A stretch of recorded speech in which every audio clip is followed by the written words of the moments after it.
I was in Hamilton 3 years ago in the same room.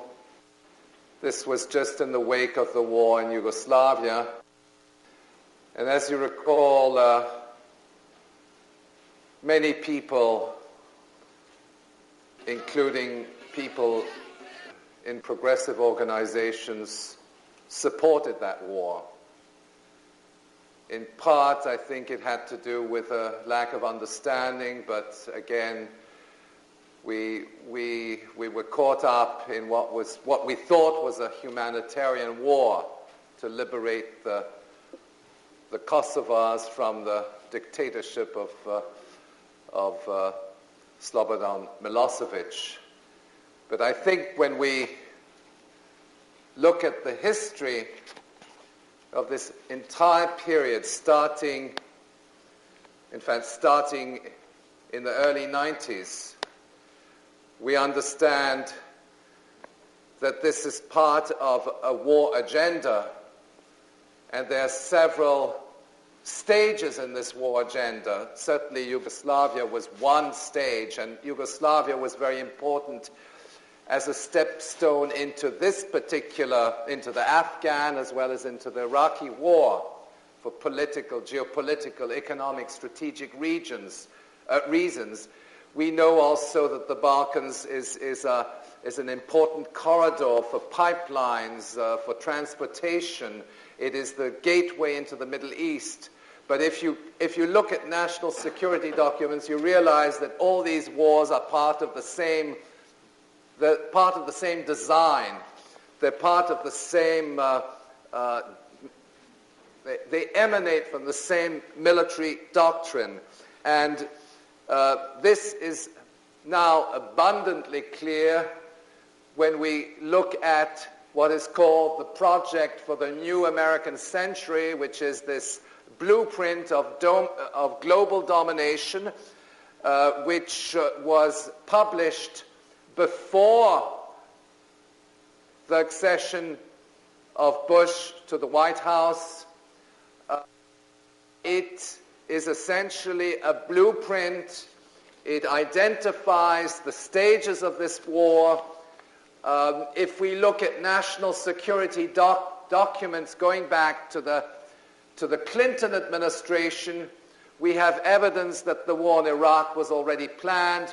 There's Central Command documents, which are part of military strategy, which say very explicitly, Iraq is first, then Iran, extending from the tip of Saudi Arabia up to the Caspian Sea basin. You have a region which encompasses approximately 70% of the world's supplies of oil and natural gas. Saudi Arabia, 26%, Iraq, 11% of total world reserves.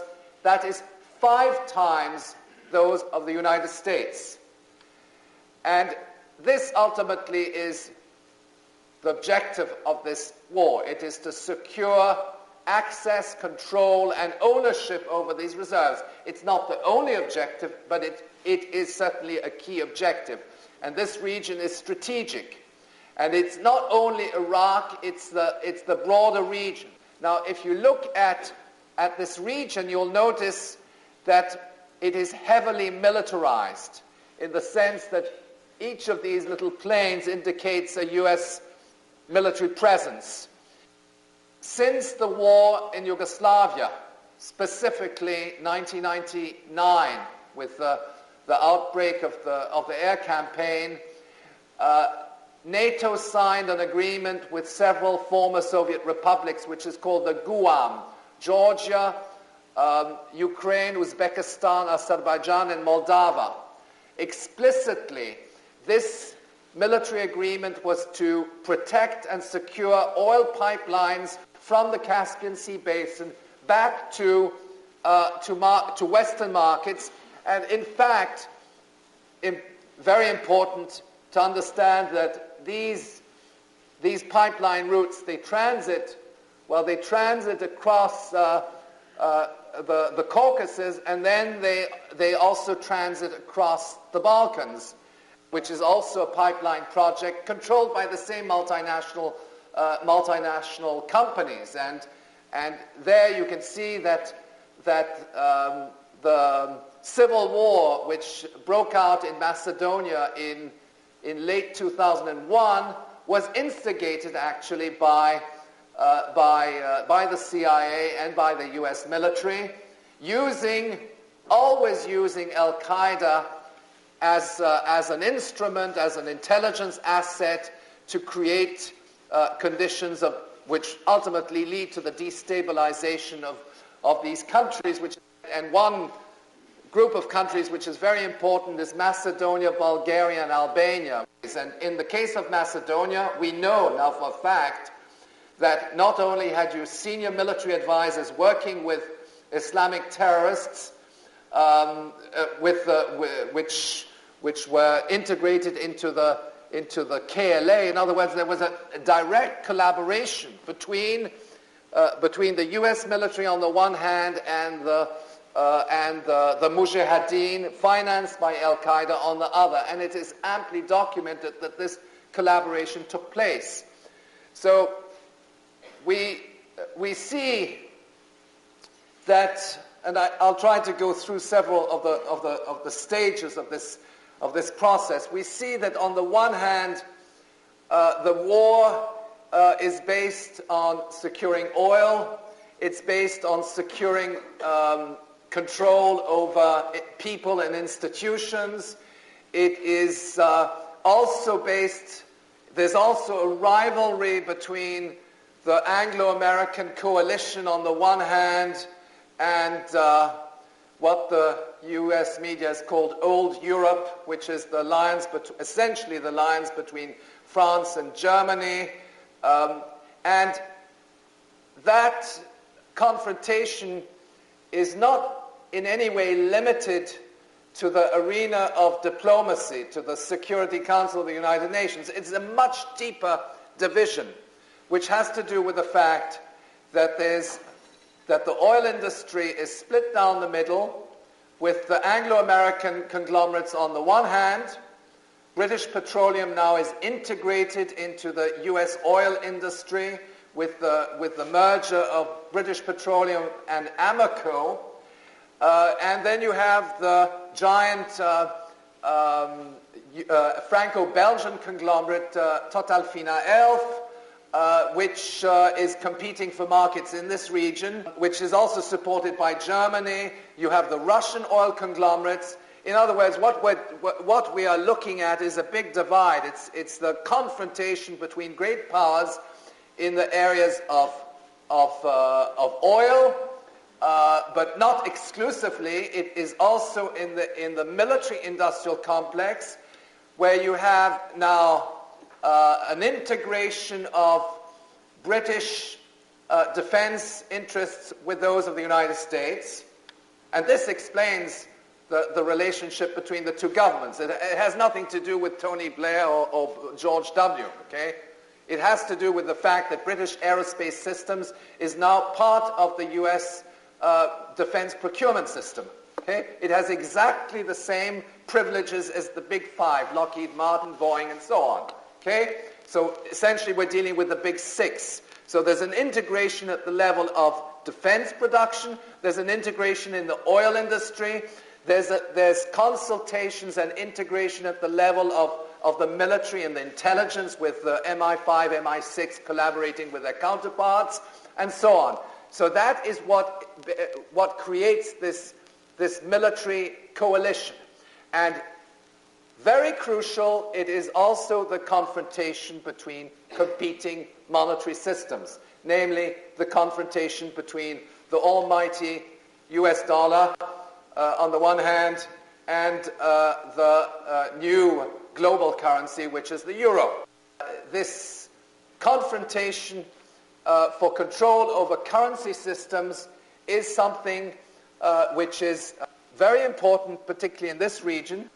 The United States wants to ensure that the euro, as a new global currency, dominated by the large German banks, the Deutsche Landsbank, the Deutsche Bank, the big French and Italian, handful of European banks, essentially the European Central Bank located in Frankfurt is a project of the German financial establishment.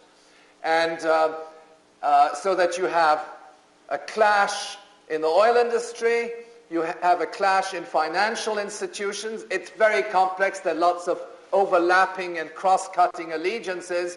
And then you have this split in the defense industry where you have British Aerospace Systems integrated with the big five defense contractors. Incidentally, Canada is part of that through the defense agreements and production sharing arrangements between the two countries. And then you have in Europe what is called the European Air Defense System Corporation, EADES, which is the integration of Aerospatiale Matra, the French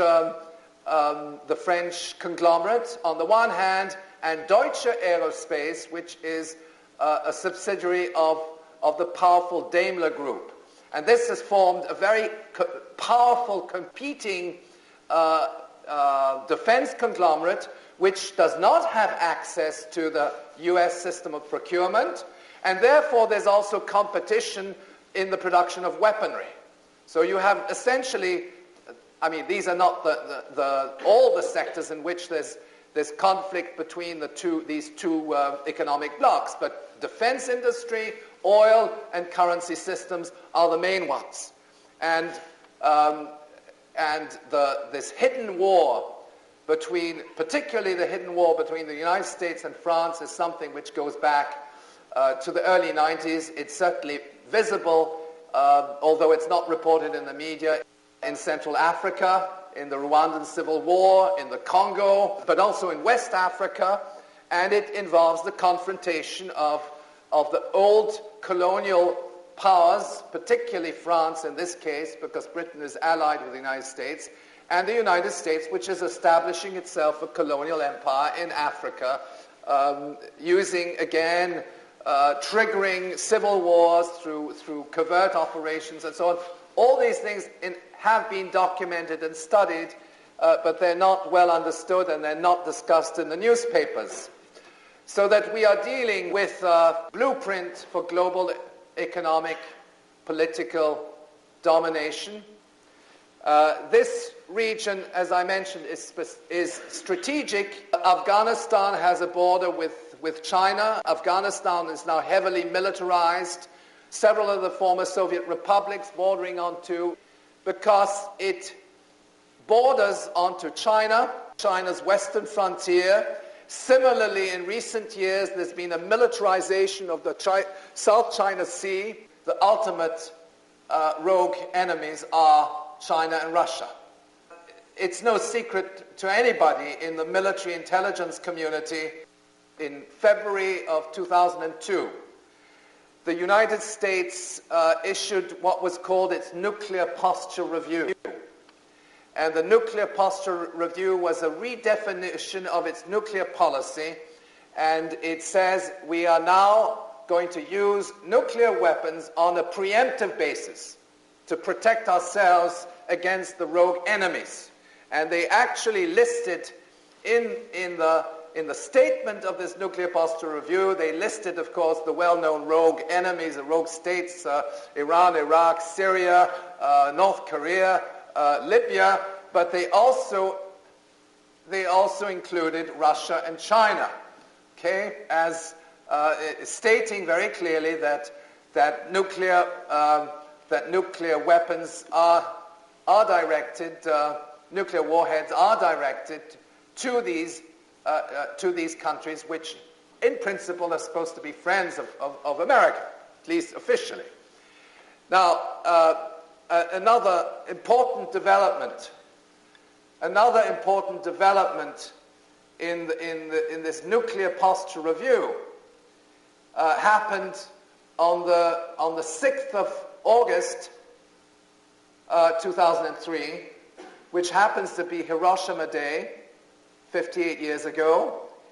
A secret meeting was held at the Off-Hood Central Command base in Nebraska, which is really the big sort of military base. They invited representatives from the private sector, Wall Street, etc., to discuss the development of nuclear weapons for preemptive use. And there's been a whole propaganda campaign which has been launched already even before the war in Iraq, that the new generation of tactical nuclear weapons, the so-called mini-nukes, are harmless to civilians, etc., because the explosion is underground, etc. No discussion of radiation effects of these nuclear warheads. The mini-nukes, they sound like harmless toys, but they have an explosive capacity which varies between 1/3 to 6 times a Hiroshima bomb, and they are to be used in theater warfare, okay, alongside conventional weapons. Their delivery system is similar to that of these so-called bunker buster bombs. And it's interesting, if you read the press carefully, you will have noticed that barely a couple of weeks before President Bush's famous State of the Union address, which was back in February of this year, a White House spokesman said, we will not hesitate to use nuclear weapons if we are attacked with weapons of mass destruction. Okay? That was an official statement of the White House. Now, what's his name? The British Minister of Defense, what's his name? Hoon, yes, Hoon. Hoon made the same statement, made exactly the same statement to the House of Commons prior to the war in Iraq, but his statement was much more explicit and even more frightening, because he said, we will not hesitate to use our Trident nuclear weapons if we are attacked with weapons of mass destruction, knowing, of course, that the weapons of mass destruction were non-existent, okay? Because after all, that intelligence was known at the time, and we knew it, and everybody else knew it, okay? But the fact of the matter is that nuclear war is part of is a military assumption. It is now being developed. It is being developed with the private sector because there's money to be made in that. Of course, we also have, if you look at this broader region, you also come to realize that we're not strictly talking about the nuclear capabilities of Britain or the United States, which in any event constitute the main threat. But we're talking about Israel, which, for the record, in fact, is more advanced than Britain. It's the 5th nuclear power in the world today, not officially, but in terms of the scientific assessments of their capabilities and sophistication is that they're more advanced than Britain in their nuclear technology, and all of the Israeli warheads are pointed to cities in the Middle East as well as Russia. Okay, and so we have here a situation where the war has extended from Afghanistan to Iraq, and now one is hinting that the next stage is Iran, and already, I mean, it's already included in the blueprint of the PNAC, because the PNAC says very explicitly, the PNAC's objective is to, quote, fight and decisively win in multiple simultaneous theater wars. This as a means to achieve the objective of Pax Americana. The war agenda does not stop with Iraq. It is part of a continuous process. It is a project of world domination. There's no question about it. And it ultimately targets China and Russia.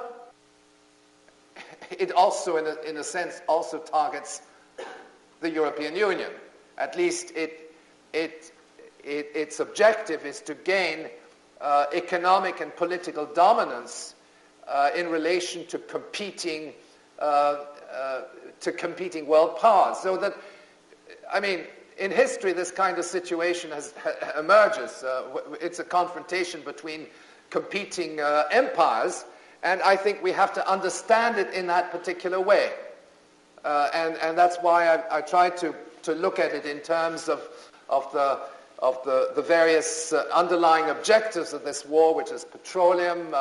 It's clear that anybody who gains control over 70% of the world's supplies of oil has a tremendous leverage in relation to any other competing economic power in the world. Okay, and that is certainly one of the objectives of this war.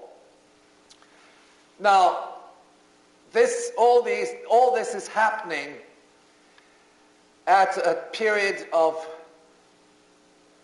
at a very important juncture in our history. It's certainly the most severe economic, political, and social crisis of the modern era. There's no question about that. It is accompanied by a major collapse in living standards all over the world, a globalization of poverty, which is not due to scarcity of resources, lack of means, precisely the opposite. It's expansion through destruction. It's the displacement of national economies, local economies, through deregulation, privatization, and so on. Okay? And now, for those of you who have followed the Iraqi privatization program, which has emerged from one day to the next, I think it's very important to stress that everything is privatized with 100% ownership except oil, okay? Except natural resources. But that includes banking, it includes services, education, health, etc. It is no longer something which is negotiated with the IMF, okay? We might one day feel very nostalgic in relation to the IMF's deadly economic medicine, which was imposed on countries, negotiated and imposed on countries in a multilateral framework. We're not dealing with that. We're not dealing with the World Trade Organization. We're dealing with a finance minister and a minister of trade of Iraq, which emerged from one day to the next, okay?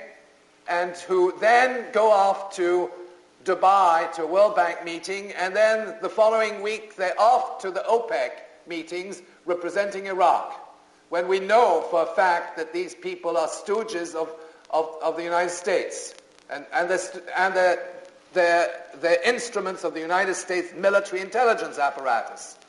But on the other hand, the type of arrangement which is now being put in place in Iraq is not a multilateral type of thing where you have creditors coming in with the World Bank and so on.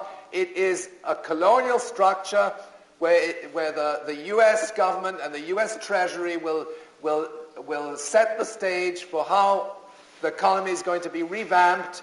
And in fact, it's interesting in this particular context that a spokesman for the British Chancellor of the Exchequer, Gordon Brown, actually said, well, they weren't even informed of this privatization program until it was announced, okay? Which suggests that America is not consulting its partner in the coalition, which is technically involved in this coalition provisional authority, the so-called CPA, which is the body which administers Iraq. And, it appears that Britain, in this case, was not informed. An unfolding economic crisis within our own economies, which is triggered by the massive redirection of resources to the military-industrial complex and the war economy. We can see it happening. There's a run on the dollar. We can see the tremendous shift from civilian from the civilian sectors into the military, the implications of this war economy on social services is likely to be absolutely devastating.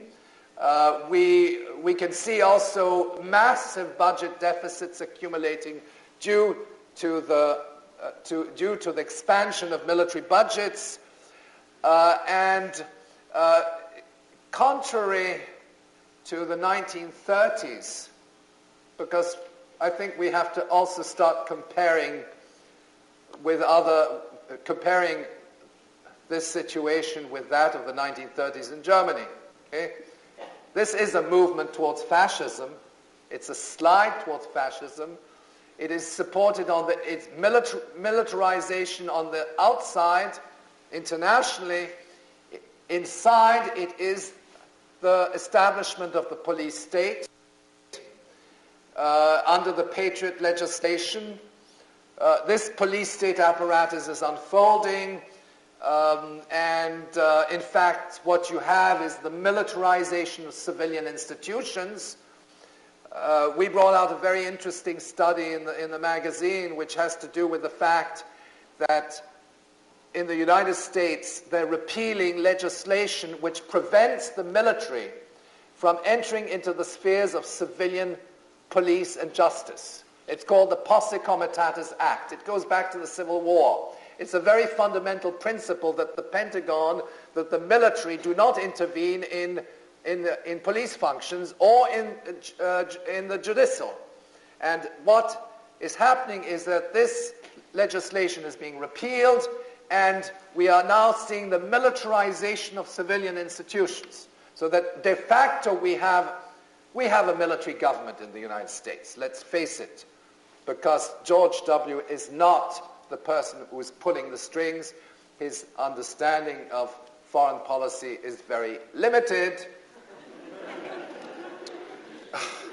I don't know what the standards are at McMaster University, but I guess they're the same as they are at the U of O, but well, maybe higher. But in any event, George W. would not have made his honors BA in international affairs at any Canadian university with this kind of perspective. The guy does not know where Afghanistan is, okay? And he is briefed on a daily basis by CIA Director George Tenet. We talk about political puppets. Well, we have these public relations puppets. And quite frankly, I prefer George W. to Wesley Clark, okay? I mean, if I had to choose, if it ever came down to that, because Wesley Clark is actually a very much more astute military man, who is responsible for war crimes in the Balkans, for having ordered the destruction of civilian infrastructure, hospitals, schools. We have it well documented that Wesley Clark is a war criminal, and George W. is just a puppet. Now, how does all this relate to September 11? Okay. Well, it relates in a very direct way, because in every political statement by the Bush administration, 9/11 is the justification for waging these wars. It's the war on terror. And the war on terror is part of the national security doctrine. And the war on terror, the military campaign against Afghanistan, was decided on the evening of 9/11. On September 11, at 11 o'clock at night, they had decided to wage war on Afghanistan, and the justification and the pretext was that Al-Qaeda had attacked the World Trade Center. If you go through the documents and the chronology discussed in my book, where I provide review of the meetings which were held on that evening, that decision was made. It was probably made several years before, because you don't simply improvise the war in Afghanistan from one month to the next, okay? But let's say that it was made public on September 11, or at least in the morning papers of September 12th, and the news dispatches were sent out. Mythical figure of Osama bin Laden. Everybody says Al-Qaeda is behind these terrorist attacks. And there's a lot of discussion as to whether Al-Qaeda is behind these terrorist attacks. I won't necessarily get into that. But I think what must be understood is that Al-Qaeda is not an outside enemy. Okay? Al-Qaeda is a creation of U.S. foreign policy. And is what the CIA calls an intelligence asset. The Al-Qaeda, which means the base, or the origins of Al-Qaeda go back to the Soviet-Afghan War. It was a CIA initiative to recruit Islamic brigades, setting up the madrasas, in other words, the Quranic schools, the training camps in Afghanistan in the context of the Soviet-Afghan War. This was a Cold War initiative. It was launched under the presidency of Jimmy Carter, for which he got the Nobel Prize. Okay. Now, you might say, so in other words, Jimmy Carter, the Carter administration launched a secret operation. The National Security Advisor was Brzezinski, and they created Al-Qaeda. They created the Islamic Brigades. And Brzezinski doesn't actually deny it. I have an interview here. He says, yes, it was an excellent idea to do that. You know, we funded the brigades. We brought in the Wahhabi sects from Saudi Arabia, which set up the training camps, and then it was financed by drug money and so on and so forth. All this is documented. Actually, nobody, even within the CIA, will actually deny it. But the official story is he went against us. We supported Osama. We supported Al-Qaeda. It was for a worthy cause. It was during the Cold War. And in the post-war era, Al-Qaeda has turned on its sponsors. In intelligence jargon, that is called the blowback. It's when an intelligence asset goes against the sponsors, which in this case is the American intelligence apparatus. So that essentially the CIA is the ill-fated victim of this, with Osama going against us. Okay? And that is in a sense, it's a missing link, because the blowback says, yes, it is an outside enemy. We helped them initially. He went against us. They can't deny the historical record. But I can tell you that this is simply a big lie.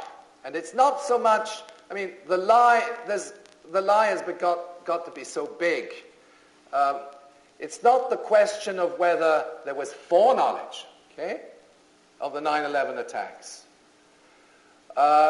It has to do with the fact that Al-Qaeda is a creature of the CIA and has remained a creature of the CIA right up until the present. And that is simply not, it's not a question, again, of saying, yes, maybe, okay? It is something which is so well documented from official sources. Now, I'm going to read you a quote, and I would like you to guess the source of this quote, okay? It refers to the early to mid-90s in Bosnia-Herzegovina, where, as you know, Al-Qaeda was active in supporting the Bosnian Muslim army, bringing in mujahideen and weapons financed by various sources, but essentially this was part of Al-Qaeda. And the report says the following: the Clinton administration's hand-on involvement with Islamic networks' arms pipeline included inspection of missiles by U.S. government officials. The Third World Relief Agency, a Sudan-based phony humanitarian organization, was a major link in the arms pipeline to Bosnia. TWRA is believed to be connected with Osama bin Laden. There you have the Clinton administration collaborating with an organization which has links to Al-Qaeda. This document is a public document, but it was not.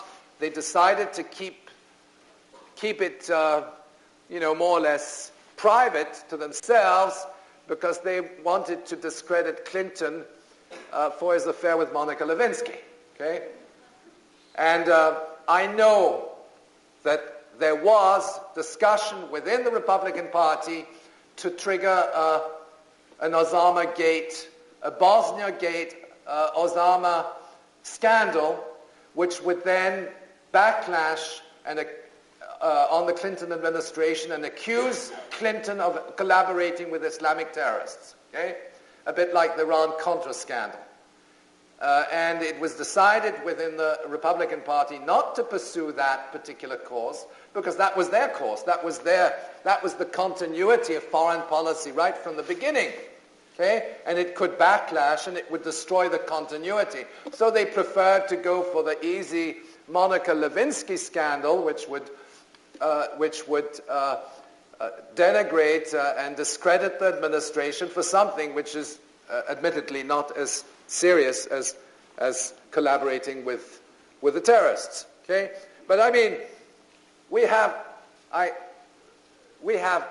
numerous evidence. We have many points of evidence of collaboration between agencies of the U.S. government, the military and intelligence in particular, on the one hand, and the Al-Qaeda network. These do not date back to a bygone era. Now, what's the source of this document? It's the Republican Party. In other words, the Republican Party, it's a 1997 document. In 1997, the Republican Party was accusing the Clinton administration of collaborating with Al-Qaeda. They go back to 2001 or 2000, at least the last firmly documented joint military operation between Al-Qaeda and the Pentagon dates to August 2001, barely a month before the 9/11 attacks, where in the context of the civil war in Macedonia, where you had within the same paramilitary formation, terrorist paramilitary formation, so-called National Liberation Army, you had mujahideen sent in by Al-Qaeda with senior military officers detached by the Pentagon and who were there under a contract with Military Professional Resources, a private mercenary company, but they were U.S. military. Okay? And they were working together. We have the photographs and we have statements by the Macedonian Prime Minister which actually accuses the United States of supporting terrorism. And there's absolutely no doubt that these things took place. And we have congressional records and so on. Okay? And in that process, and that's very important, it's outlined in the diagram, there is a long-standing historical relationship between Al-Qaeda and the Pakistan's Inter-Services Intelligence, the ISI. Now, the ISI was essentially the go-between in the operation launched in the early 80s, first under Carter, then under Reagan. Several secret directives were issued, national security decision directives were issued under Reagan to provide support to the Islamic brigades, and it was done through Pakistan's inter-services intelligence, acting as a go-between.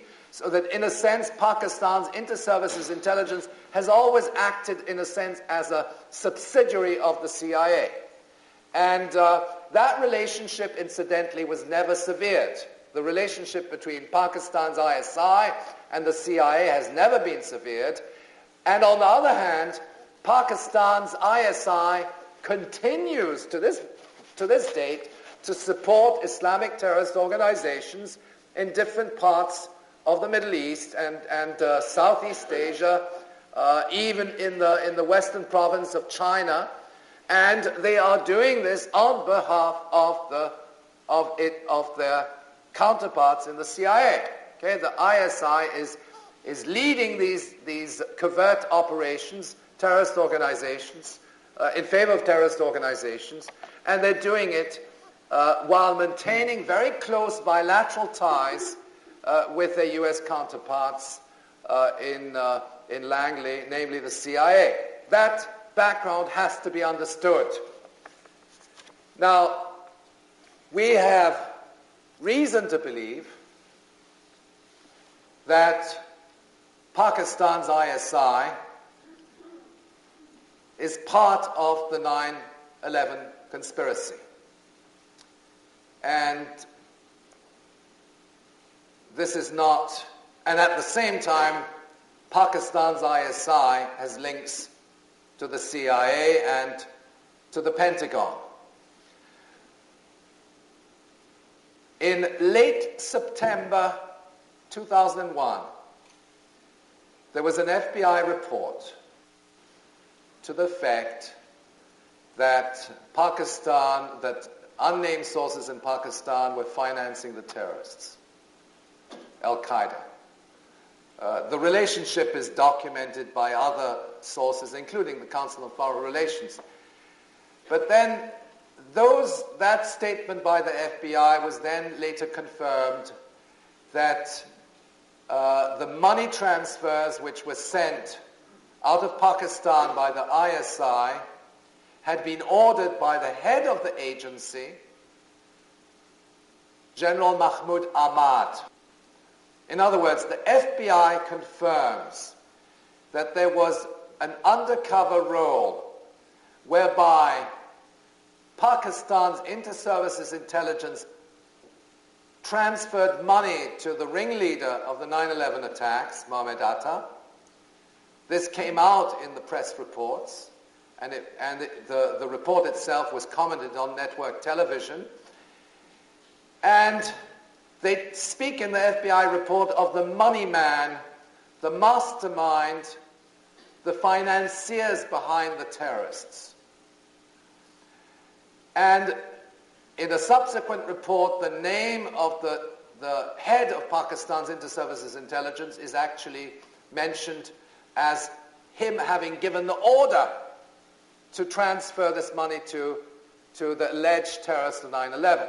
The alleged money man was on an official visit to Washington at the time when these attacks occurred. So here you are. This is, so please understand a little bit the linkages.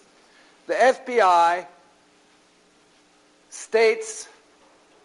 has a report which suggests that Pakistan's ISI and the head of Pakistan's ISI is the institutional architect and financier behind the terrorists. Okay? Yet the same individual which is identified in these reports, and there were several other reports, one of Indian intelligence, is on an official visit to Washington. In other words, the money man behind the terrorists, General Mahmoud Ahmad, which is head of Pakistan's inter-services intelligence, an organization which has continued to support terrorist organizations for the last 20 or 30 years, since the early 80s, is on an official visit to Washington from the 4th to the 13th of September. On the 9th of September, the leader of the Northern Alliance, General Shah Massoud, is assassinated. It's a kamikaze assassination 2 days before 9/11. And the official statement of the Northern Alliance, which was transmitted to the US government, accuses the ISI of having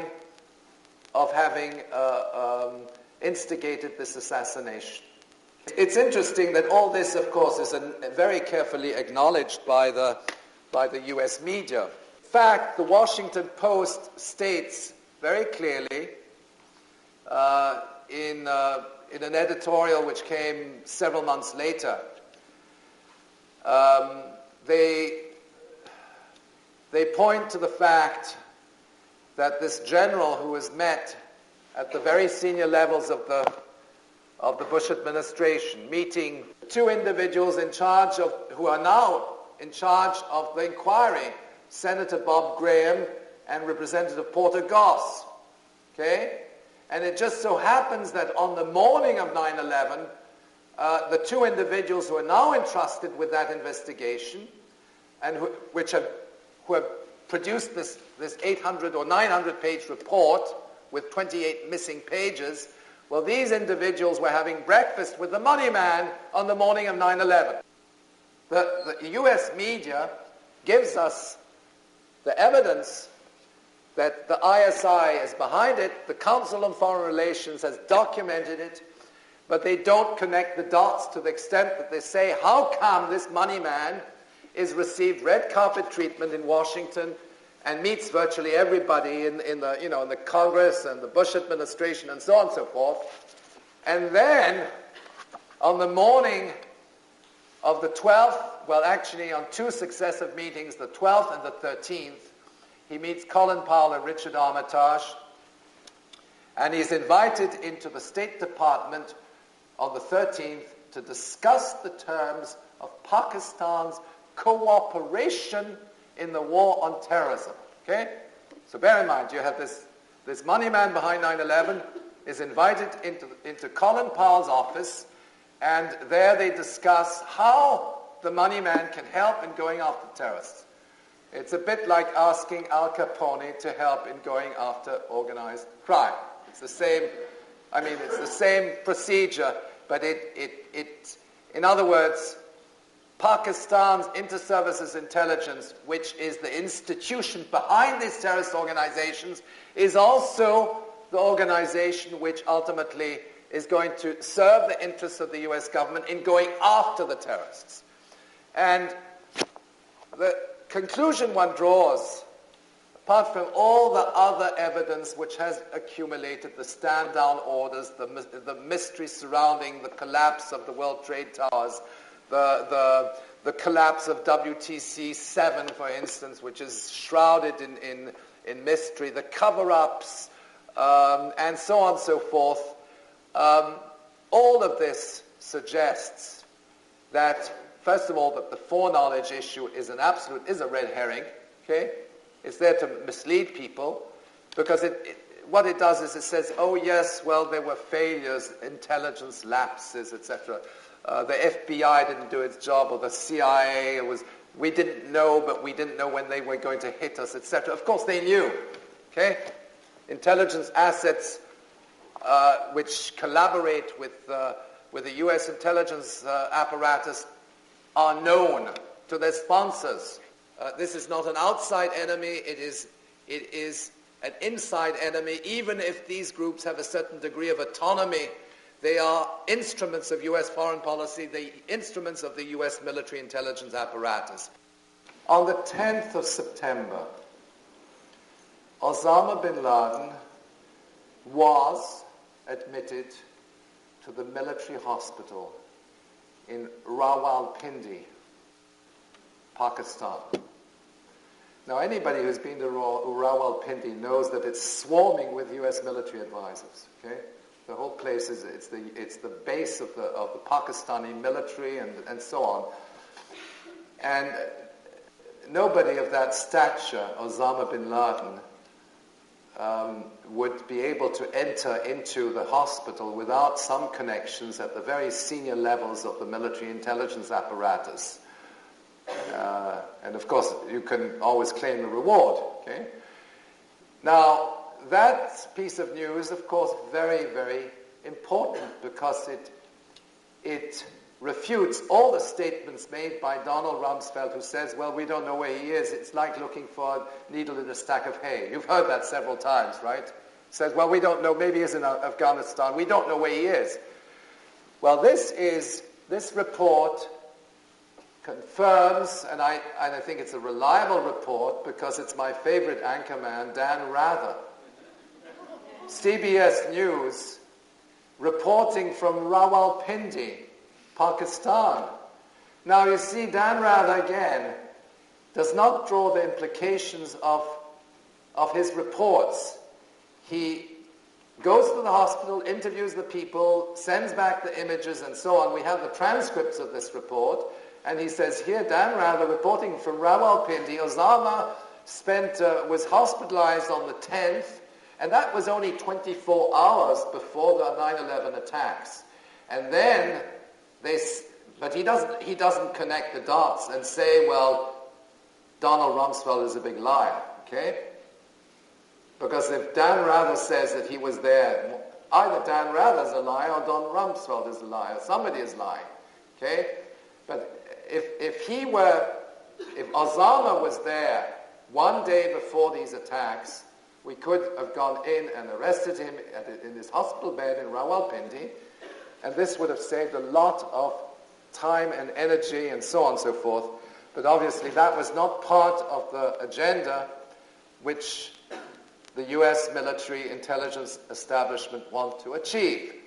So what these incidents suggest is, in effect, that the whereabouts of Osama bin Laden, this mythical figure, are known to the intelligence community, have always been known. He could have been arrested on numerous occasions.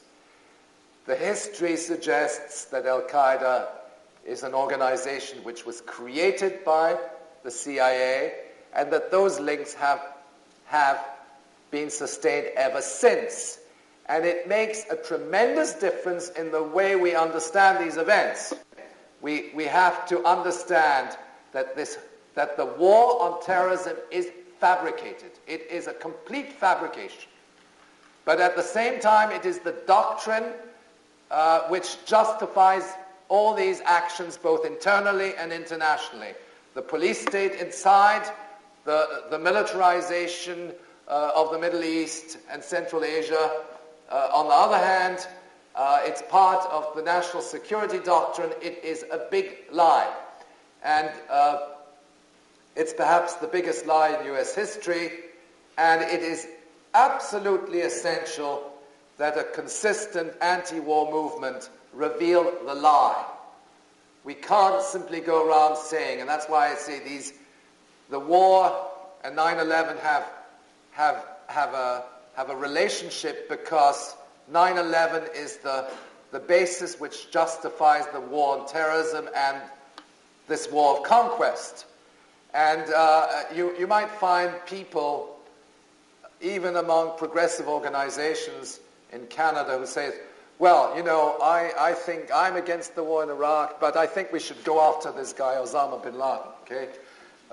We have to weed out the terrorists. I think I support Bush on the terrorist thing, but I don't think we should invade Iraq, etc., etc. And bear in mind that throughout the propaganda campaign was to try to establish links between terrorists and their sponsors, namely the Iraqi authorities, and so that you had a very consistent propaganda campaign which was there day after day, telling us that America is under threat and so on and so forth. And in the last speech of Bush in the General Assembly, and his previous speech that he made a few weeks ago, he is now using a new term which is called the civilized world. Okay, we in the civilized world. So this, I think, is essential that we build this understanding, that it be part of a consistent anti-war movement. An anti-war movement cannot be based solely on anti-war rallies.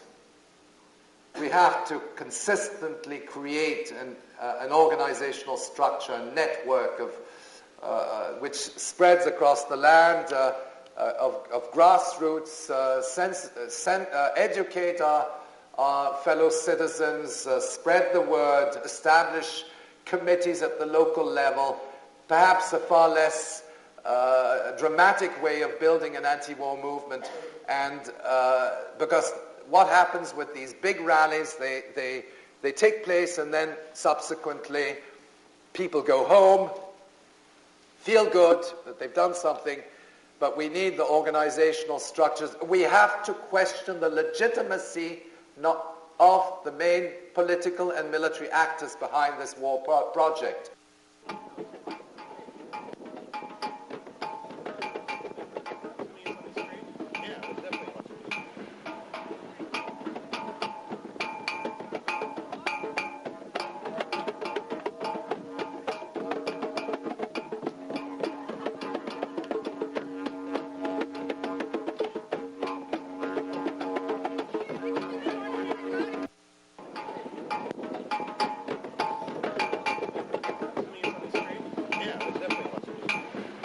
How do you see in the next 5 years and onwards that competition developing? I mean, who will ultimately win out, do you think, from your experience?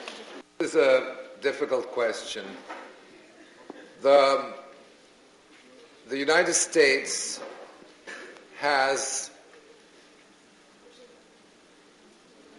a superior military power in relation to any other rival, with very sophisticated weaponry, some of which are not really even known to the public.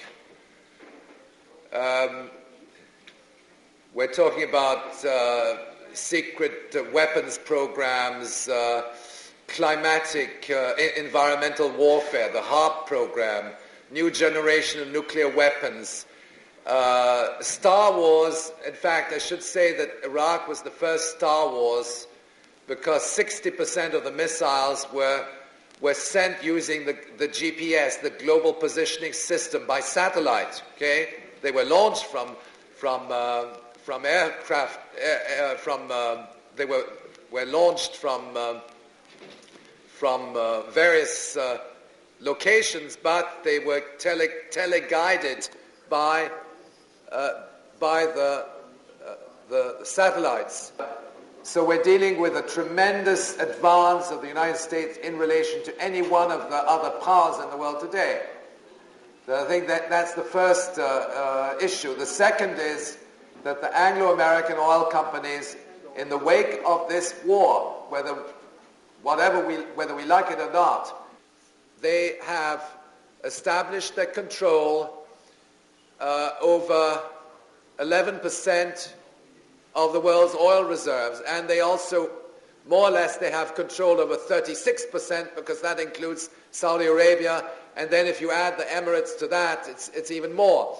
But the issue is the following. Now, that oil is administered by the CPA, the Coalition Provisional Authority. Okay? It is not being privatized, and I think it's not being privatized for very precise reasons, because the U.S. military wants to maintain control over those oil resources. And they can then hand it out to whoever they want. But they are still maintaining the control over Iraqi's oil wealth, and they have an upper edge in relation to the other competing global powers in the world today.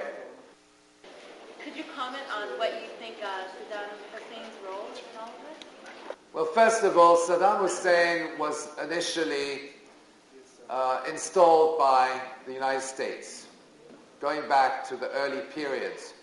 He was very much supported by the U.S. The so-called weapons of mass destruction were delivered by U.S. and German corporations. We've documented that in our magazine. He received U.S. military aid in the context of the Iran-Iraq war, which preceded the first Gulf War. The links between Saddam Hussein and 9/11, there are no links. I mean, the media, the U.S. media, have attempted to create the illusion that Osama bin Laden is working with Saddam and Saddam is protecting bin Laden, etc., etc. There's absolutely no foundation to those statements.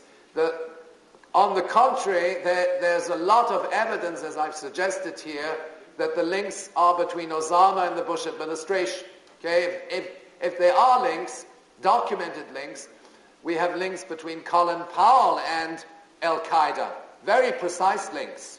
Okay, I can get into that. We have links between the Bush family and the bin Laden family, their financial business ties. We have links between Thomas Keane, the head of the 9/11 Commission, and Osama bin Laden, because Thomas Keane, who's former governor of New Jersey and who heads the 9/11 Commission, who's responsible for shedding light on Al-Qaeda, happens to be a former business partner of the brother-in-law of Osama bin Laden. Okay? And I can go on and on and on, okay, of the links between members of the Bush administration and the bin Ladens and so on and so forth, both in the realm of financial relations, but also in the arena of these covert CIA operations. The links between Saddam Hussein and Al-Qaeda have been fabricated, and ironically, they're fabricated by the same people who actually use Al-Qaeda as an intelligence asset. There's only one Israeli who was killed. I think there was a messaging service in Israel called Boingo, where two people were reported to be warned 2 hours prior to the attack.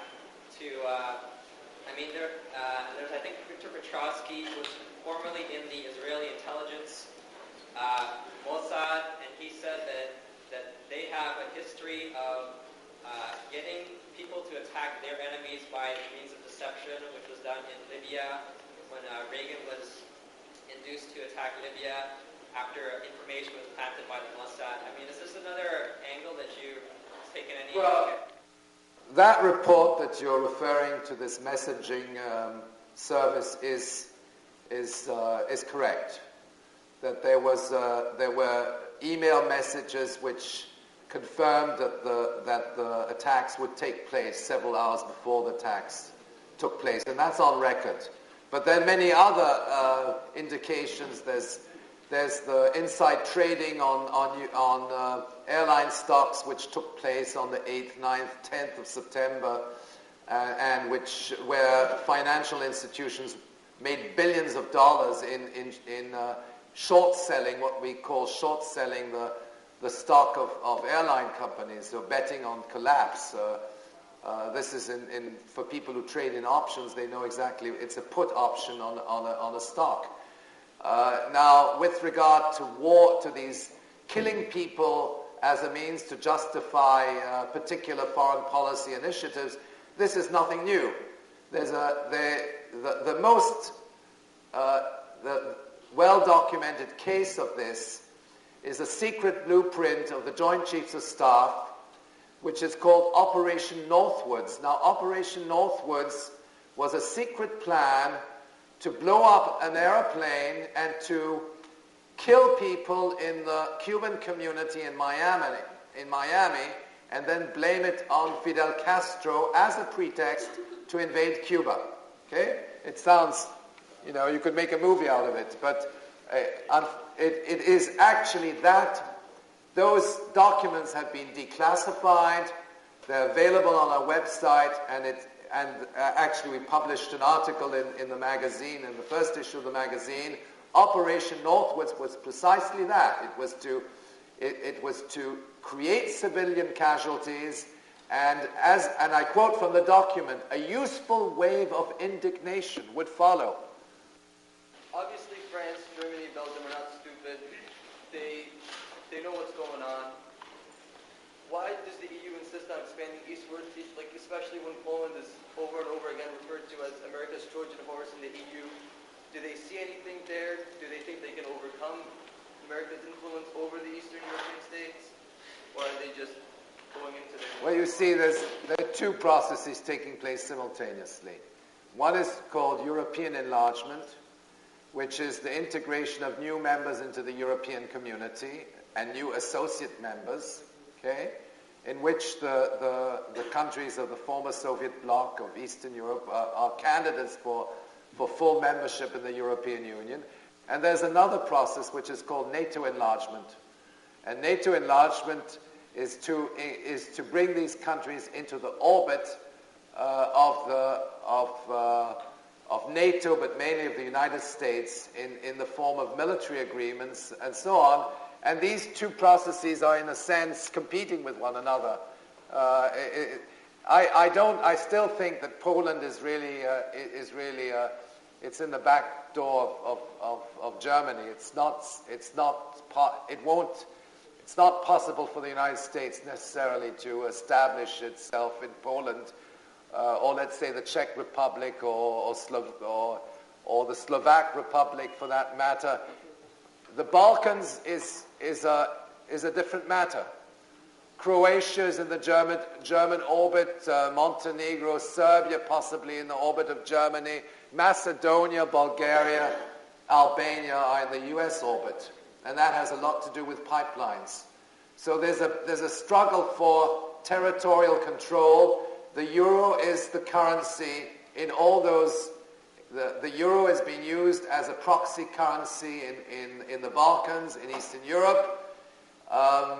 It's not being used, the dollar is being used in some of the former Soviet republics of the Caucasian region, Azerbaijan, Georgia, the Tajik Republic, and so on, where there's, if you look at the map that I put up initially, you'll see how the U.S. military has expanded into that region.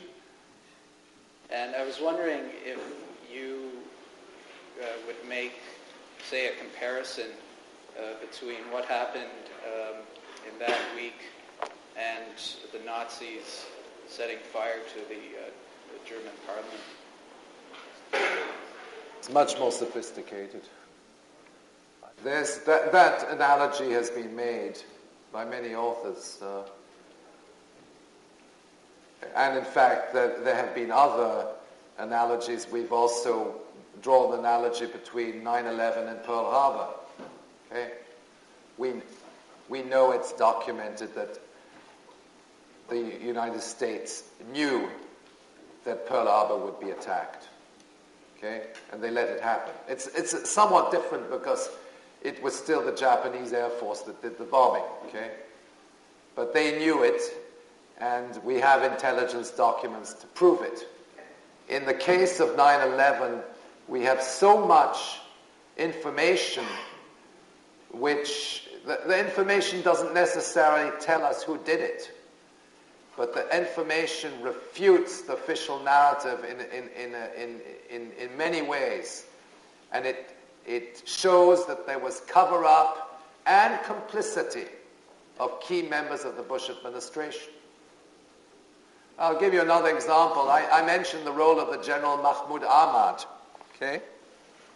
Now, if these guys didn't have anything to hide, how is it that when Condoleezza Rice had her press conference, which was held just in the wake of, you remember the May 16th press knew when the foreknowledge issue hit the tabloids? That was about a year and a half ago, in May of 2002.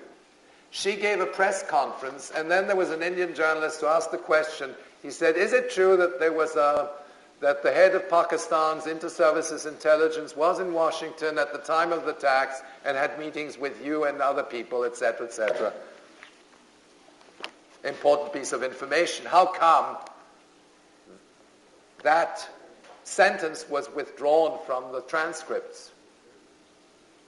I went through the audio transcripts and the video transcripts, and then I went through the written transcripts, and when they said, "Is it true that," and then blank inaudible was in Washington. It says, "Dr. Rice, are you aware of the reports at the time that inaudible was in Washington on September 11, and $100,000 was wired to Pakistan to this group here in this area?" Okay?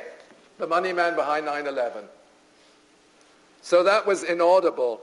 And then there was another I looked at the CNN transcript, and then I looked at the White House transcript, and they're both inaudible. Then I went to the original tapes, and I listened to them, and they're clear-cut, and I checked with a third transcript, the federal document system. They give the correct transcription. So what do they have to hide? Why are they hiding this information? Why can you find these documents? If I was behind a mastermind like this and preparing such a long time since the Soviet-Afghani war to get to a solution at the end, I wouldn't want you to find this information. Certainly the internet has provided us with information which we could never have dreamt of knowing about it 5 years ago. I mean, we'd have to go and spend a lifetime in libraries and doing interviews and so on. It would be impossible to get all this information and to patch it together. But then I think the reason is that most people who go on the internet don't do this kind of work. They go and, it's for entertainment or whatever, okay? And they don't scan 2,000 newspapers, okay? I can tell you, I scan 2,000 newspapers to get this kind of information. I use Lexis, which is a very sophisticated search engine, which most probably your university library has. And I suggest you use that, because the internet itself won't give you everything. But you can find this information, it's there. The thing is that the official statements and the media tell you everything you need to know, as long as you can cross it with other information and you can scan through it.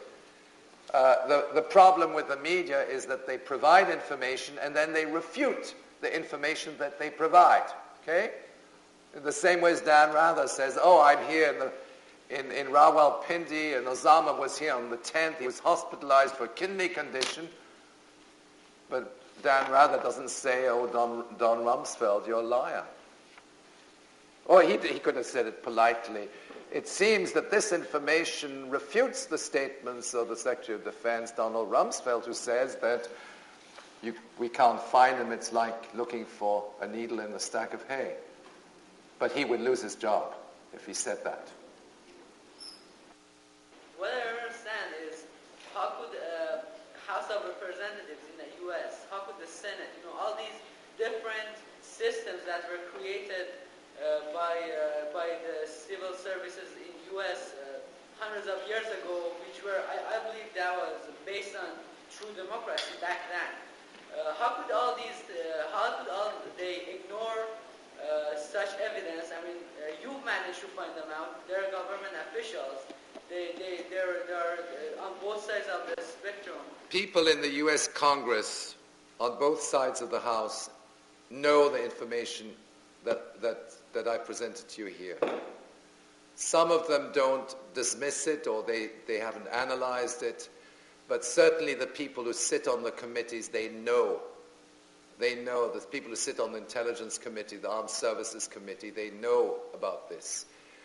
The thing is that we're not strictly dealing, we're dealing with the criminalization of the state, where the people who are part of the state system, the legislature, the presidency, the various agencies, are complicit in this consensus.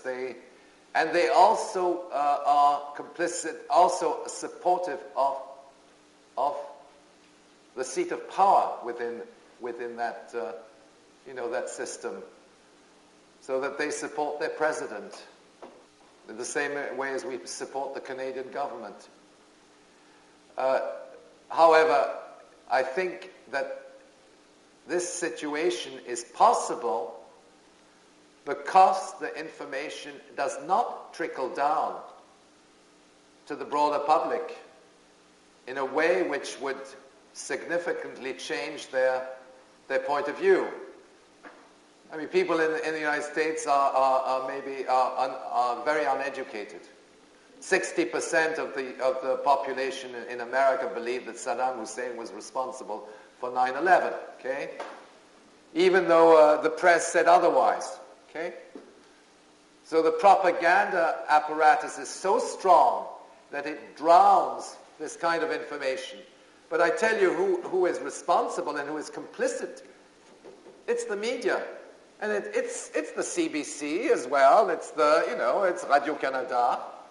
I know that from my own personal experience because I've been approached by journalists, and journalists are very often very honest people, and they say, "Oh yes, I'd like to do an interview," and then 2 hours before they call up and say it's been cancelled. George Bush has insinuated, because they said that they found some evidence of weapons, of nuclear weapons being developed by Iran, etc., which is also a big fabrication, that they're going to invade Iran. They have plans already ongoing to invade Iran. Okay? Now, whether they will actually do it or not, that's another matter. And they're not in a very good situation right now to open another war theater. Okay? They also have plans to invade North Korea. Okay? Now, maybe those plans are on standby. I'm not trying to suggest that this war is inevitable. Otherwise, I wouldn't be here. Okay? The war is something we can reverse the tide. And the only way to reverse the tide is to question the legitimacy of the system of the project which is behind these war preparations. And that's not simply Bush, okay? It's not Bush. Bush is a figurehead. It's much more fundamental. It has to do with the whole economic, political structures of this system. It has to do with capitalism as we know it. And I'm not saying that in an ideological sense, but, who is behind the Bush administration, the big defense contractors building nuclear weapons, the big banks, Wall Street, Citigroup, the big pharmaceutical companies, or the big agribusiness companies, which are also involved in destroying agriculture all over the world through genetically modified seeds, and so on. It's much broader than that, but again, and when you start looking at the state system, it's not simply the criminalization. I mean, it's not simply a set of individuals, the neocons. It's a much broader complicity, which includes the Democrats. Okay, it certainly includes the Democrats, and they're on these committees together. They share they're buddy with the Republicans, and the 9/11 Commission is a joint I'm talking about the joint inquiry. It's Porter Goss and Bob Graham. Bob Graham is a Democrat. The other guy is a Republican, and they're involved in a cover-up operation. So it's the legitimacy of the entire system which is at stake, and we cannot simply reverse the tide by unseating one or other of these rulers. But it's the first step, no doubt. To undermine a propaganda campaign, you have to have a strategy you have to sensitize, inform, educate the broader public on these issues. In other words, and that is not simply done. It's something which has to be done at the grassroots. It has to be done through networking. It's the kind of work which is similar to what what we do when we have an election campaign. We go door to door. We set up committees in our workplaces, in our churches, at the parish level, in neighborhoods, if we belong to a trade union, we do it in the trade union. If we belong to an NGO, we try to raise it and discuss it at that level. There are many municipalities in America which are bringing these issues to the municipal council, for instance. So what I'm saying is that those initiatives have to emerge, and they have to emerge in a cohesive way. We have to also beware of organizations which appear to be progressive and anti-war, but which ultimately demobilize a meaningful anti-war agenda. Okay? I mean, you saw Michael Moore's statement. I mean, with all due respect, I think he's a great guy. But when he says that Wesley Clark is his, is his hero, I mean, there's something really wrong there. Okay? Because he said, "Oh yeah, Bush, you're a liar. Okay, your time is over." If you remember his speech at the Academy Awards. But now he's backing Wesley Clark. Okay? And lots of people in America who believe in the anti-war movement, they think that the Democrats is an alternative. It's not. So it's the entire system which has to be thrown out. And how do you do that? You don't do it through mass rallies. You do it through building up a movement at the grassroots level, which then spreads across the land and which becomes, and you deconstruct this propaganda campaign. You show that the leaders are liars, because the lie is the truth is the greatest enemy of the state. Okay? The truth is what is going to destroy these people. Because they're telling us, they are telling us that nuclear weapons is a means to go after Osama bin Laden. Okay? They are trying to justify nuclear weapons as an instrument of defense. Can you imagine? Now, very few media have actually analyzed this new doctrine. When I see what you say happening in the civilized society, I feel afraid for us who belong to the non-civilized society. I can see 400 years ago, the civilized society coming in my continent, taking people into slavery. Now I'm thinking that the civilized society again will come if we continue to discover petrol, diamond on my continent. I feel really very scared, because not just the leaders who are talking lies. I can see the population continuing to elect those same leaders. And I'm saying, who is the civilized society? Is it the whole community, or is it Bush and his 5-10 people around him? Civilized world. This term is used as a propaganda instrument. It's there to justify civilized world. In fact, the British Empire used this same term when they went, and the French as well, okay, when they went into Central Africa. It is very disturbing that these terms are used, particularly when we bear to the important heritage of the regions of Asia and Africa, which have civilizations which predate anything in North America, going back 6,000 years. I spoke about the Anglo-American axis, but Israel is part of that military axis, even though they're not part of the military coalition. They don't have troops inside Iraq, at least not officially. But again, there are various features of Israeli policy which are tied into the Iraqi question, the project of a Grand Israel, the extension of Israel colonization into Mesopotamia, the establishment of pipeline routes, of water pipelines, which would then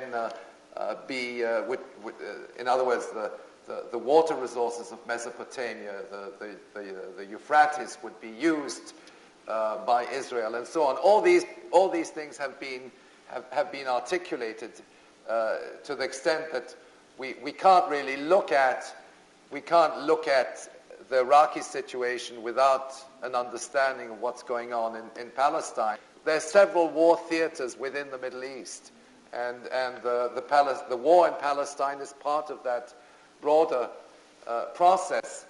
With regard to war pretext incidents, Sharon's defense advisor, General Dagan, put together a plan. It's called the Dagan Plan, which was actually formulated prior to Sharon's election, which is precisely to create civilian deaths and to use these civilian deaths on both sides, but civilian deaths on the Israeli side, which would then create the useful wave of indignation which would be used for further militarization, occupation and colonization of the Palestinian territories. This Dagan plan became what was called Operation Justified Vengeance. That's its translation from the Hebrew. It was a plan of the Israeli Defense Force devised by Dagan, and it has a scenario. It's an intelligence operation. It has a scenario of civilian deaths. They actually planned how many people would die over a particular period, and what this would do in terms of justifying particular actions against the Palestinian people, and of course ultimately against the Palestinian Authority. And we see where this has led us, where Israel now states that as an official policy that they want to assassinate Arafat, and the United States has put its veto to a resolution in the Security Council which condemns Israel in its planned assassination of Arafat. So in effect, the United States has supported this policy. If you identify that the United States military occupation, let's say, of Iraq or Afghanistan is the source of people's suffering, not to mention all the economic policies which are imposed on 160 countries around the world under the IMF auspices, that one should ultimately oppose this type of system, which is war and globalization. Okay, it's neoliberalism, and it's militarization, it's criminalization of the state, it's the derogation of fundamental human rights, and then you build your society.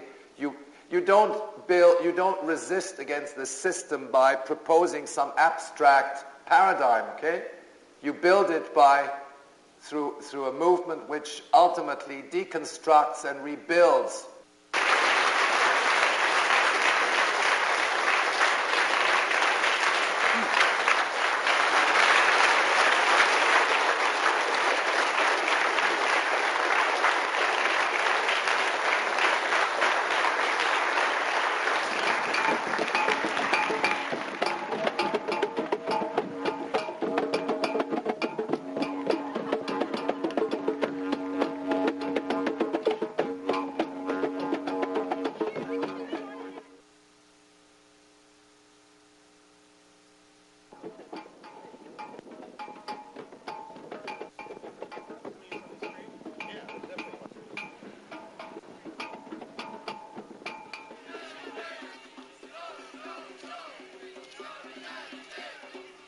Counter-discourse is a very important instrument in in supporting regimes, in supporting governments, in supporting war agendas, because it's a way in which you manufacture dissent, which ultimately provides legitimacy to the established order.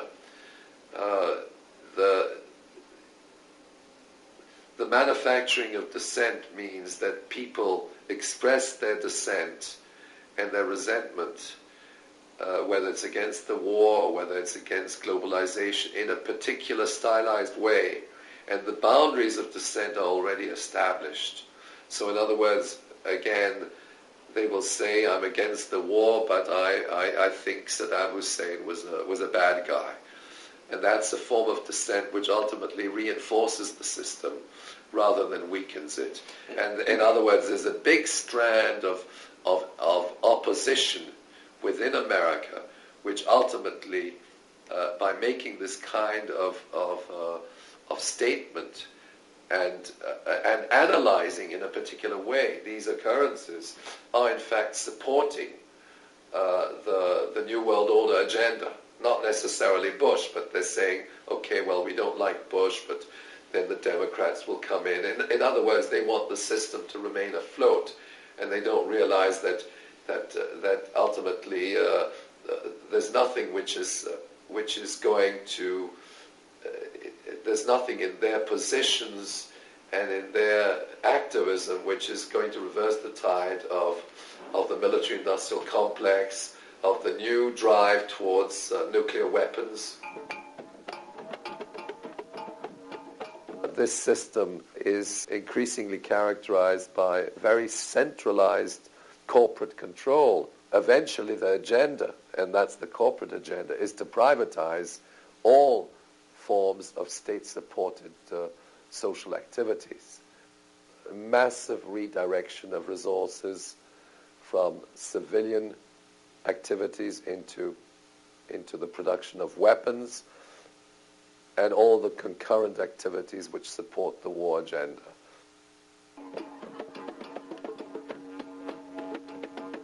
There are lower levels of demand within the system because there are lower levels of employment, and the important thing there is that this military-industrial complex doesn't create jobs. It's not comparable in any way to the 1930s or 40s, where the war economy was the basis for getting out of the Great Depression. Okay? This war economy does not create jobs other than the young people who are recruited to go and fight in the Middle East.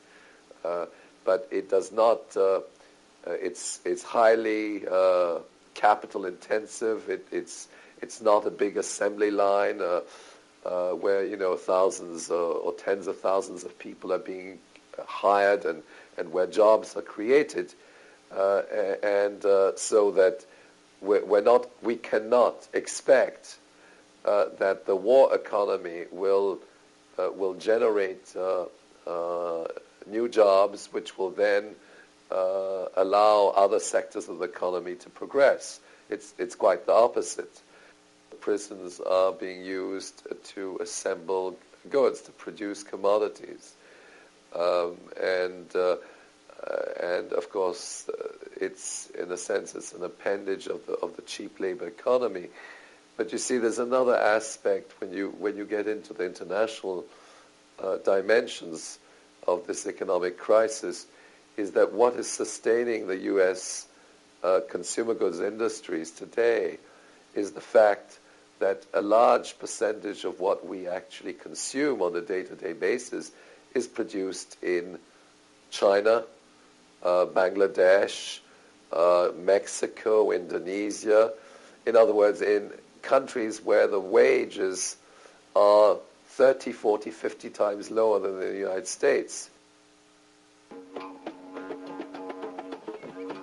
People who are pulling the strings in the background, the big corporations, the big Wall Street banks, the military-industrial complex, they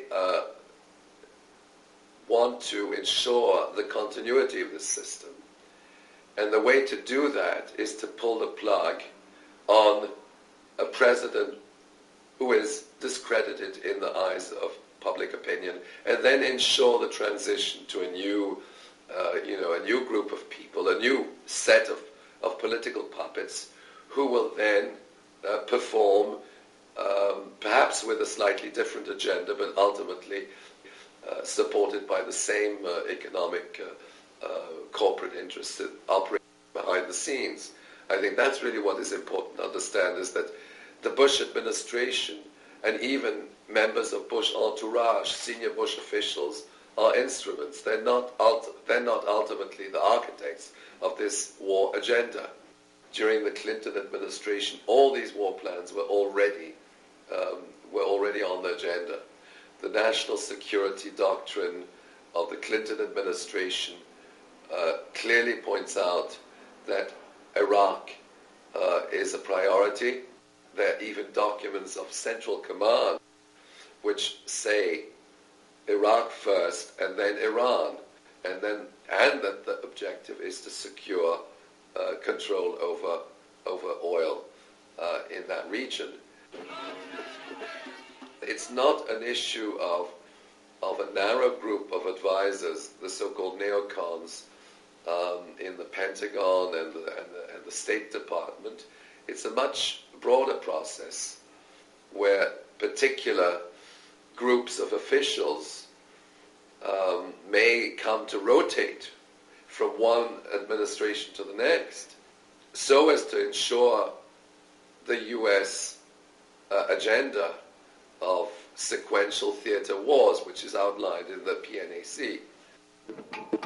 There's ample evidence to suggest that the Bush administration, senior officials within the Bush administration, were involved in acts of complicity and camouflage with regard to the events of 9/11. And this is not simply a question of foreknowledge.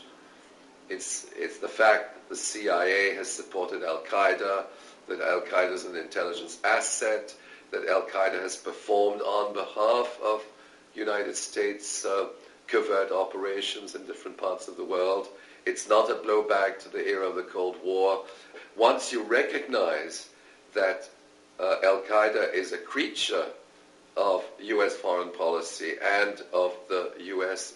Intelligence apparatus, your understanding and perceptions on 9/11 are totally different to what they might be in the case where you're, an anti-war activist who wants to change the course of foreign policy, etc., etc. Because the lie ultimately behind this camouflage and complicity is so grotesque. I'm not suggesting necessarily that the Bush administration ordered the destruction of the World Trade Center, but if the Bush administration is saying that Al-Qaeda is behind it and that Al-Qaeda is a threat to America, while at the same time we have evidence that Al-Qaeda is collaborating with U.S. government agencies in covert operations in the Balkans, and that this happened, barely a few months before 9/11, that we have evidence that Pakistan's inter-services intelligence, its military intelligence, supports the terrorists and supports these terrorist organizations, and that's corroborated by the Council on Foreign Relations. If that is true on the one hand, and if on the other hand, that this same organization, Pakistan's ISI, has close bilateral relations with the CIA, with State Department, I'm talking at the very, very senior levels, then there's something fundamentally fishy on these links. Go beneath the surface, you then realize that in fact Osama bin Laden is a creature of the U.S. Intelligence apparatus. His whereabouts are known. Al-Qaeda has collaborated with the U.S. military and intelligence and continues to collaborate. When you start looking into, let's say, the Bali bombing, and then you realize that the Bali bombing is conducted by a group which was trained in CIA camps in Afghanistan, that it has close links to Indonesian intelligence, and that Indonesian intelligence has close links to the CIA, well, then you say, well, there's something fishy there as well. These are things which people have to take cognizance of, because they are the tools of an anti-war movement. An anti-war movement is not simply one of expressing anti-war sentiment, of saying, I'm against the war. An anti-war movement is to disarm the main political and military actors behind the war agenda. It's to deconstruct them. It's to remove their legitimacy in the eyes of public opinion.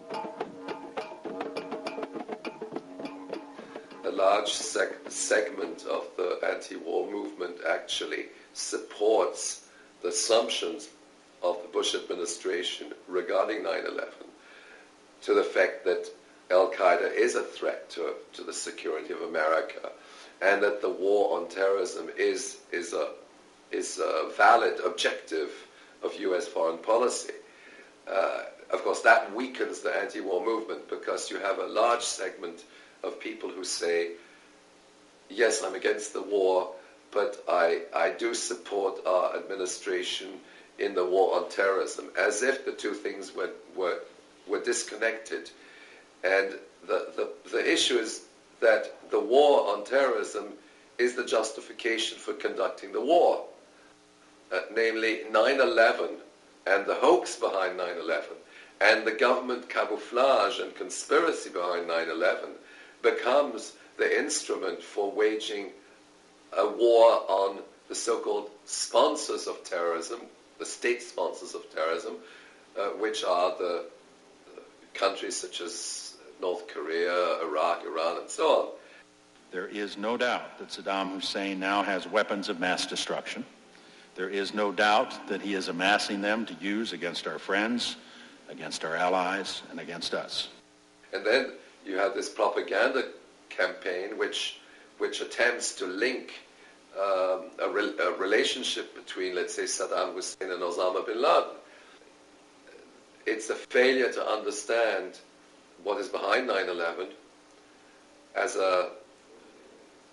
in fact, a conspiracy on the part of the U.S. government. In the 1980s, in the context of the Iran-Contra scandal, where Oliver North, of course, was indicted, along with Defense Secretary Caspar Weinberger, they were the visible personalities in the scandal, but the individual, the person within the U.S. military who actually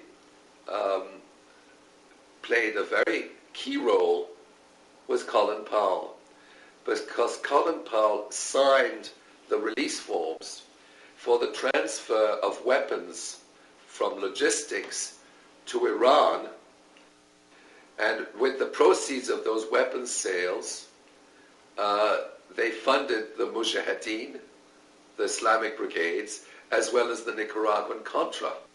And we also know that Richard Armitage was behind that as well.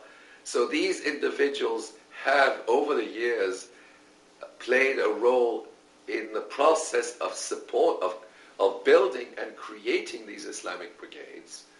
And today they say, Colin Powell in the United Nations Security Council will go in and say, we have to go after the terrorists. Saddam Hussein is linking up with Osama bin Laden, they're buddies and so on. The fact of the matter is that after September 11, on September 13th, when the head of Pakistan's ISI, General Mahmoud Ahmad, was invited into the State Department to negotiate the terms of Pakistan's cooperation in the war on terrorism, he negotiated with Colin Powell and Richard Armitage.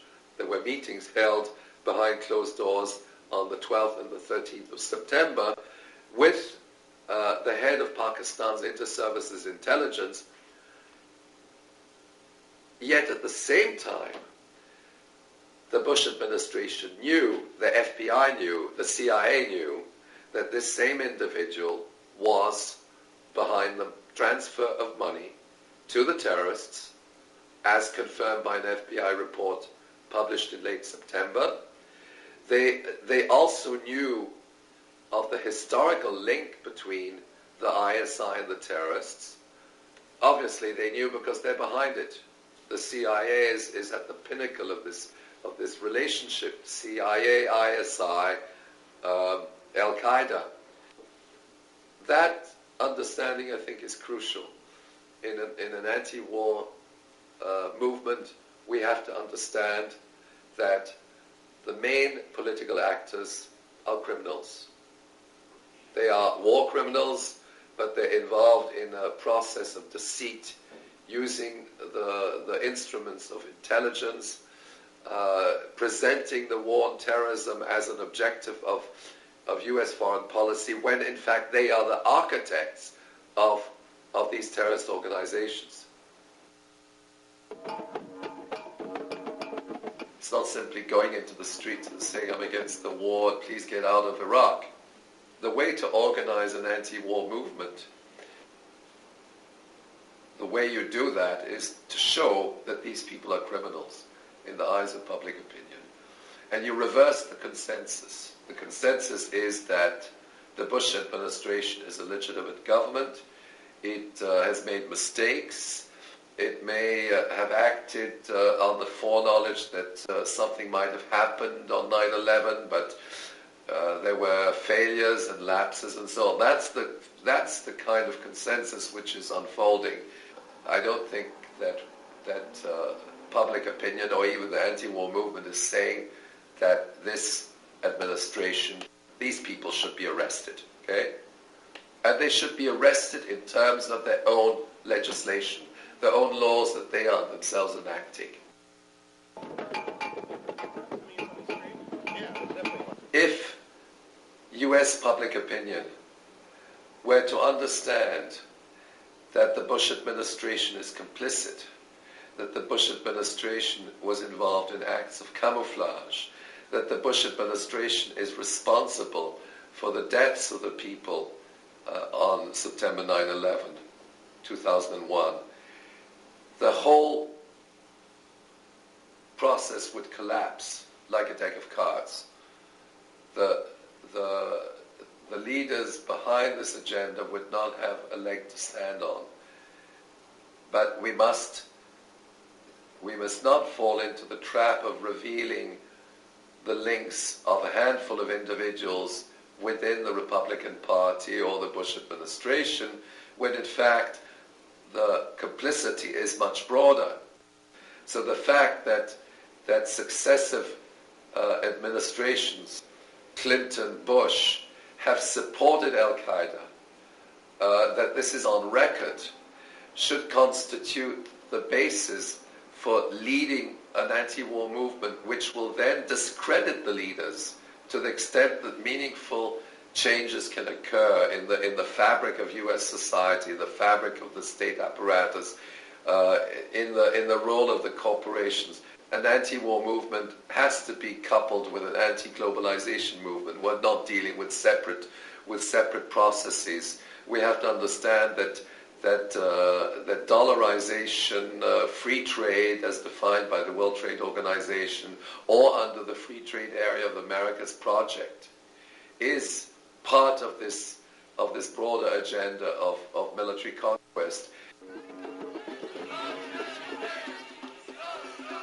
As far as the FTAA is concerned, there's a concurrent and parallel military cooperation agreement between 28 countries of the hemisphere, which, in a sense, is being negotiated alongside the FTAA. It's important to understand the FTAA is part of the national security agenda, and Mr. Zulik, who is responsible as trade negotiator for the Bush administration, is himself a member of the national security team. The veto to the resolution of the United Nations suggests that the Bush administration is criminal, because they, they have upheld within the highest body of the United Nations the right of the Israeli authorities to kill Arafat. So they have endorsed within the UN framework the idea of political assassination, that if you don't like a political leader, you kill him. This decision of the United States in the United Nations Security Council to veto a resolution which condemns the assassination or the proposed assassination of Yasser Arafat ultimately grants legitimacy to Ariel Sharon. It's in fact the green light that he can go ahead and do it. Okay, he can go ahead and kill Arafat, and the United States will support him.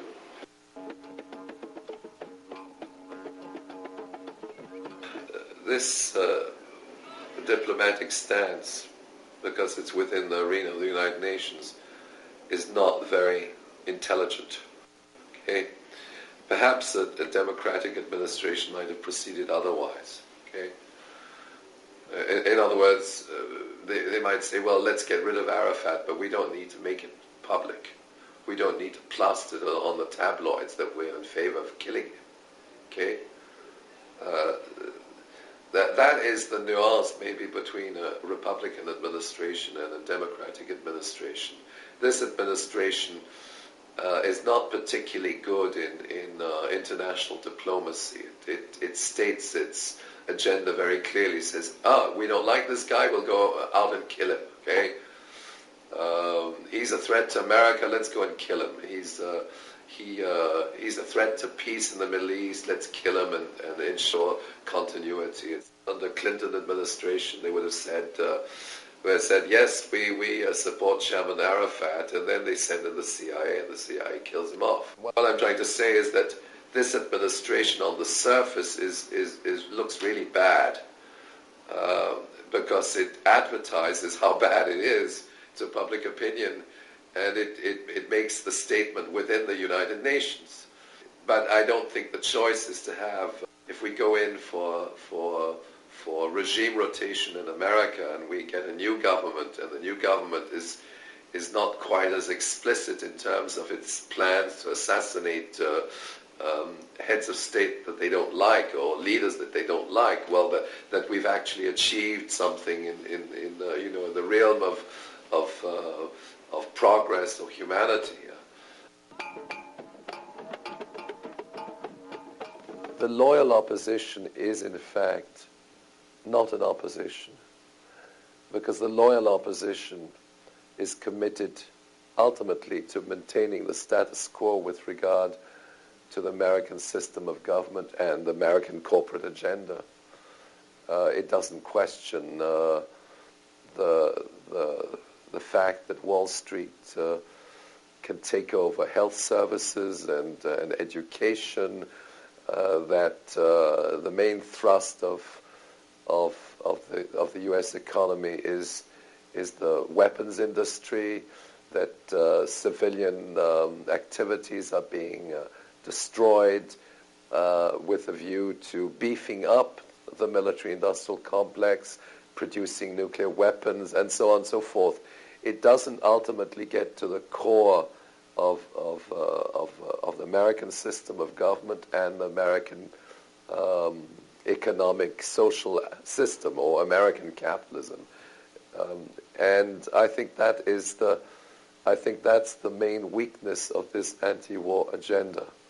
It doesn't disarm the system. It doesn't create the basis for disarming the system.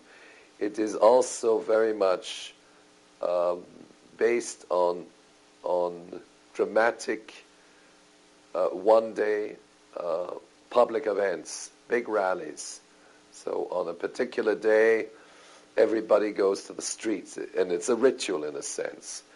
They go to the streets, and the objective of the organizers is to maximize the number of people who are out there.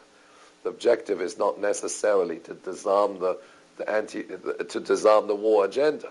Okay, and I think what we have to do is certainly continue with major public events, but build local level committees which spread across America in neighborhoods, in parishes, in workplaces, that these will then constitute the basis of a genuine opposition where alternatives are debated, where the war agenda is debated, where the legitimacy of the system is discussed, where information is transmitted.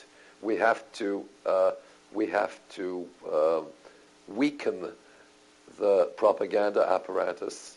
We have to have a system of alternative information which will inform our fellow citizens as to what is happening in the world, because when they read newspapers or when they look at television, they get a particular stylized version of events which never questions the legitimacy of the main political and military actors. It constitutes the basis for at least reversing the tide and disarming the war agenda.